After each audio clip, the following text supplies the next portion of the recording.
Bonjour, je suis Monsieur Faux-Alain Love René, concepteur développeur informatique, développeur logiciel, ancien étudiant de la faculté de droit et de sciences économiques de l'Université d'Orléans, dans le Loiret, en France. Aujourd'hui, dans le cadre du cours sur les grandes théories économiques, nous allons étudier la théorie de l'avantage absolu.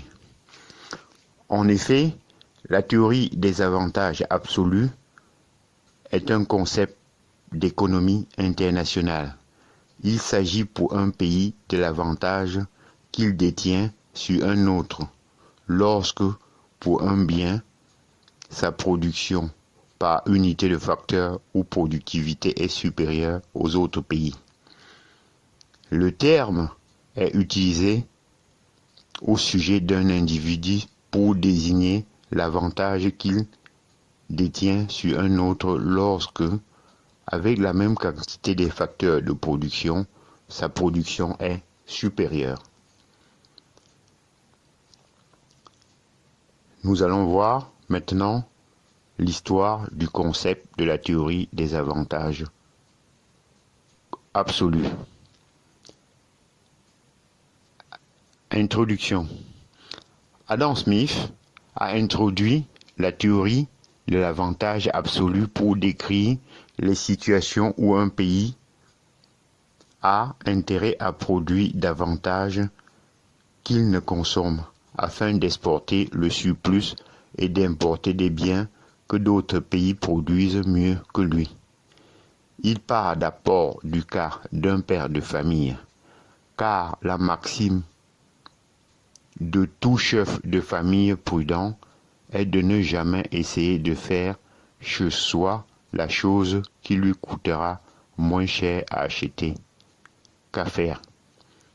Il généralise cette approche à l'échelle du pays, puisque ce qui est prudence dans la conduite de chaque famille en particulier ne peut guère être folie dans celle d'un grand empire. Ceci autorise l'élargissement des marchés, la baisse des prix, c'est-à-dire donc l'accroissement de l'épargne, ainsi que l'accentuation de la division du travail. Les courants commerciaux trouvent leurs origines dans les différences de coûts de production pour chaque partenaire à l'échange. Un pays exporte les biens qu'il produit à un coût inférieur vers un autre pays du monde. En revanche, il s'engage à importer les biens qu'il produit à un coût supérieur. Comme le souligne Adam Smith, si un pays étranger peut nous fournir une marchandise à un meilleur marché que nous sommes en état de l'établir nous-mêmes, il vaut mieux que nous lui achetons avec quelques parties de notre industrie employée dans le genre dans lequel nous avons quelques avantages. Cependant, en appliquant ce raisonnement à un cas limité, on aboutit à une conclusion surprenante. Si un pays peut produire à un moindre coût et sans limitation de volume, tous les biens dont a besoin un autre pays, celui-ci aurait tout intérêt à tout acheter et n'aurait rien à lui vendre en contrepartie. Une telle situation est inconcevable. L'ouverture de l'échange conduit à l'impossibilité de l'échange. Maintenant, nous allons voir résolution par David Ricardo. La résolution par David Ricardo. David Ricardo va trouver une solution à cette impasse.